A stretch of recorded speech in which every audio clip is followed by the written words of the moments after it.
Isang pinagpalang araw na naman mga kagaya.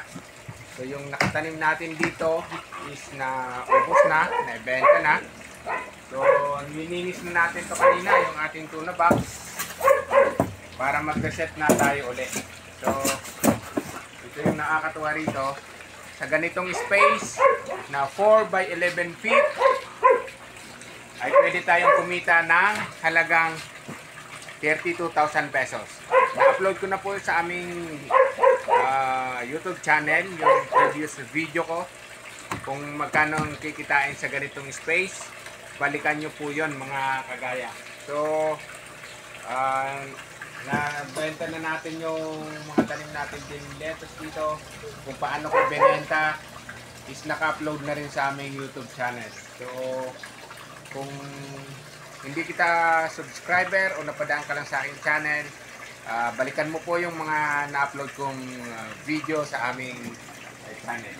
So ito naka-ready na. Maglalagay na lang tayo ulit ng tubig. Isi-set ko na to rito.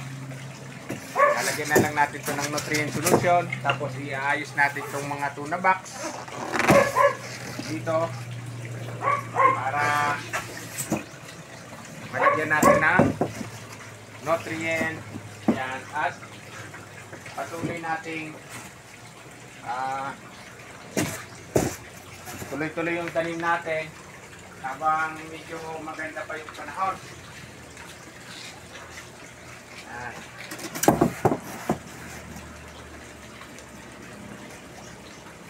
So ilang tuna box ba to is yan na 1, 2, 3, 4, 5, 6, 9, 12 tuna box mga kagaya. 12 tuna box yung nandito natin. Ilalagay natin dito yan.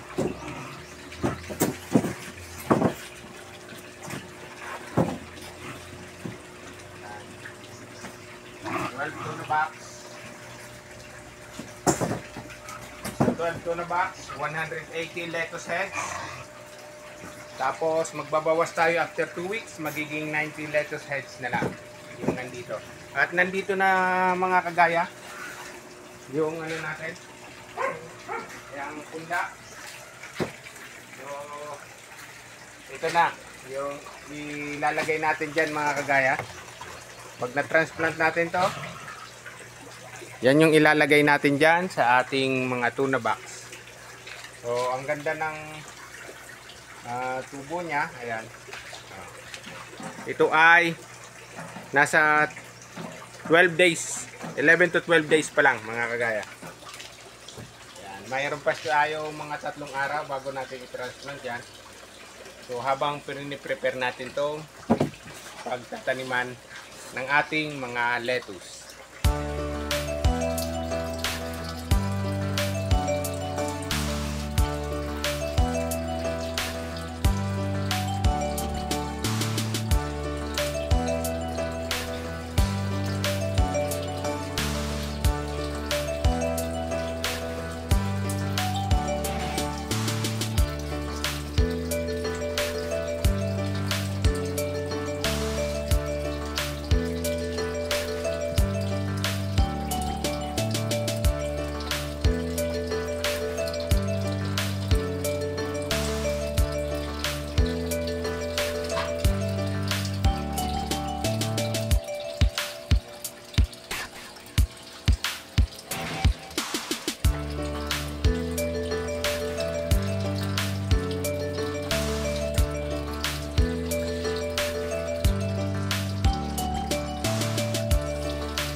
Ayan mga kagaya, nailagay na natin itong tuna box.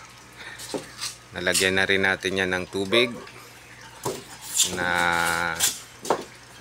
mayroong nutrient solution. Pag-transplant na rin tayo. At ilalagay na natin yung ating mga bagong punla dito sa ating tuna box. Ayan. Ang total po nito is 180 na lettuce. Then after 2 weeks na maglagay tayo dito ng mga lettuce, tatanggalin po natin yung isa sa pagitan para lumaki sila ng lumago sila para hindi nagsisiksikan.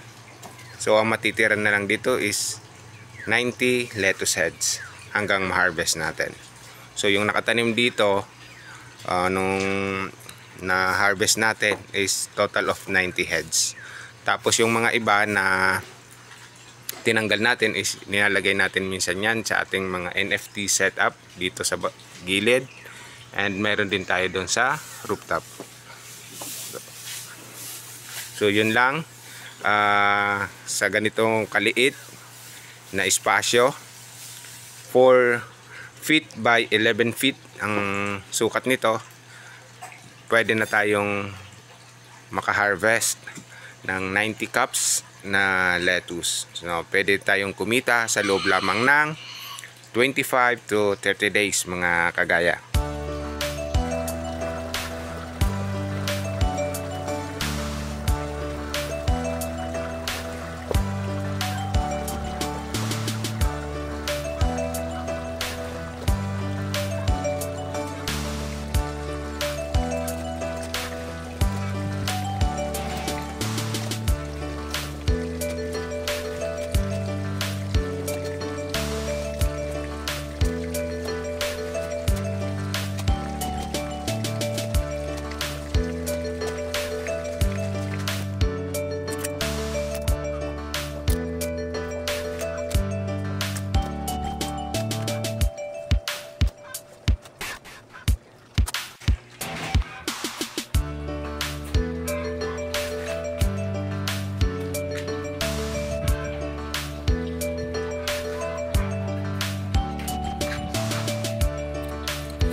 Ito na mga kagaya. So nilagyan na natin siya ng panibagong punla. Itong ating 12 tuna box. So mag-aantay ulit tayo ng another 25 to 30 days. Mag-harvest na naman tayo. Ayan. So sa ganitong kaliit na space ay pwede tayong kumita. Ayan. So balikan nyo na lang yung previous uploaded video ko sa YouTube channel kung magkano yung kikitain sa ganitong kalaking setup. Ito ang maganda ngayon kasi magtatag-init na. So mas maganda magtanim sa tuna box kumpara sa ganitong PVC. Mabilis kasi uminit. Pero ngayon dahil maganda pa yung panahon, so maganda rin yung tubo sa ating NFT. Ayan. Ang gaganda ng tubo sa ating NFT. Ayan. So yan lang muna mga kagaya, yung update dito sa ating mga tuna box na lininis at pinalitan natin ng mga panibagong punla para sa sunod na batch.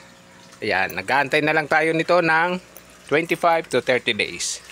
Maraming salamat mga kagaya sa inyong panunood, at sa mga napadaan lang dito sa aking channel, inaanyahan ko kayong mag-subscribe at hit na rin yung notification bell para lagi kayong updated sa mga ina-upload naming video sa aming YouTube channel. Maraming salamat, ingat po tayong lahat.